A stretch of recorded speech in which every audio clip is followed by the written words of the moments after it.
पुण्यात्मा उत्कलमणि गोपबंधु दासकर 96तम श्राद्ध दिवस अवसर में समाज और लोकसेवक मंडल पक्षर छत्रपुर उपखंड चिकित्सालय एक स्वेच्छाकृत रक्तदान शिविर अनुष्ठित हो छत्रपुर विधायक कृष्णचंद्र नायक मुख्य अतिथि भाव जोगदे शिविर को उद्घाटन करते। लोकसेवक मंडल आजीवन कर्मी राजेन्द्र कुमार जेना तत्वावधान में अनुष्ठित कार्यक्रम में यूरोस्कूल मुख्य रंजन कुमार महापात्र सम्मानित अतिथि भाव जोगदे। पूर्वतन विधायक अशोक कुमार चौधरी, समाजसेवी सुधीर पाढ़ी, पूर्वतन सेना कर्मचारी अशोक सामंत, एडवोकेट त्रिलोचन रेड्डी, पी धर्मारेड्डी, ब्रजमोहन आचार्य, एपीपी राजेश मिश्र, मिशन शक्ति ब्लॉक संयोजिका मानिनी जेना, अटल बिहारी पट्टनायक समेत बहु मान्यगण्य व्यक्ति उपस्थित रही रक्तदाता को उत्साहित करते। छत्रपुर समाज प्रतिनिधि सरोज सामल और गंजाम ब्लॉक प्रतिनिधि सबर तराई शिविर परिचालना करते।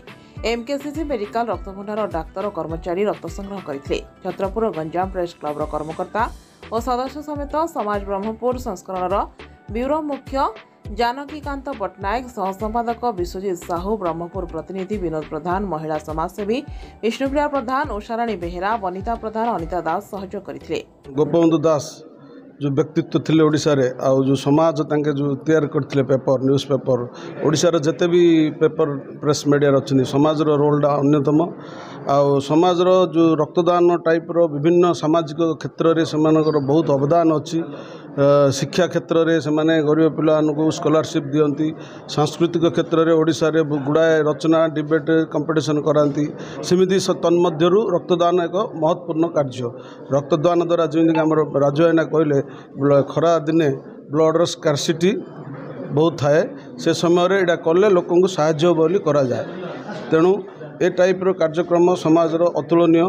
विभिन्न संस्था अच्छी किंतु समाज जो ट्रस्ट अच्छी सामाजिक क्षेत्र में सेमानकर क्षिप्र गति में समाज प्रति काम करती और समाज उन्नति पाई सदा सर्वदा प्रतिबद्धता है। जो समाज तरफ जो आयोजित हो जो ब्लड कैंप सर्वप्रथम मु समाजर जो प्रतिष्ठाता जो गोपबंधु दासंगर गंजाम जिलार समाज ऑफिस जो मते डाकी हेतु सर्वप्रथम समाज ऑफिस को मु धन्यवाद जनाऊँगी। ब्लड दवा हूँ एक महत्वपूर्ण कार्य। आपण मैंने जानी ब्लड लगी सारा ओडिशा रे हईचई सृष्टि हो समाज जो हाथ को जो पदक्षेप नहीं एक बहुत गुरुत्वपूर्ण। आमे भी चाहूँ जनसाधारण को भी अनुरोध करुँ आपण मैंने रक्तदान रे सामिल हुंतु। ये रक्तदान आपण मैंने जानी गंजाम जिले में प्राय जगह होटी भी जेहेतु मु विधायक हैला परे प्रथम थरे समाज मते डाकी ब्लड एक महत्वपूर्ण। ए महत्वपूर्ण को आमे माने समस्ते जारी रखिबा। गोपबंधुंकर 96तम श्राद्धवार्षिकी अवसर रे समाज सारा ओडिशा रे रक्तदान शिविर आयोजन करिछि।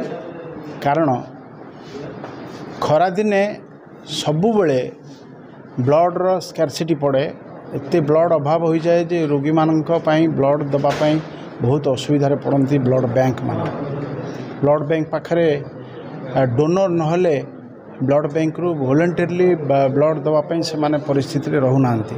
कारण खरा दिने कौन सी डोनर भी ब्लड दबा पई निजर सुस्थ फील करना से ब्लड भी कलेक्शन हो पारनी ब्लड बैंक रे। बी पॉजिटिव ओ पॉजिटिव होची साधारण ग्रुप जोटा कि ओ पॉजिटिव ब्लड मध्य कलेक्शन करी गोटे रोगी की दवार सपक्षवादी हो पारना। वर्तमान वर्षा पड़लानी चारियाडे ब्लड डोनेशन कैंप हम से समाज तार स्थिति और गति को धरी स्थिर कला जे गोपबंधुंकर 96तम श्राद्धवार्षिकी आम सारा ओडिशा रे गोटे ब्लड डोनेशन कैंप करवा जोठी कि किछि ओडिशा रे ब्लड बैंक मानकरे रक्तर अभाव रहिबनी से अभाव को दूर को हटाई देवा पई समाज तार प्रयास जारी रखिछि। छत्रपुर सरोज सामल का रिपोर्ट, IOA न्यूज।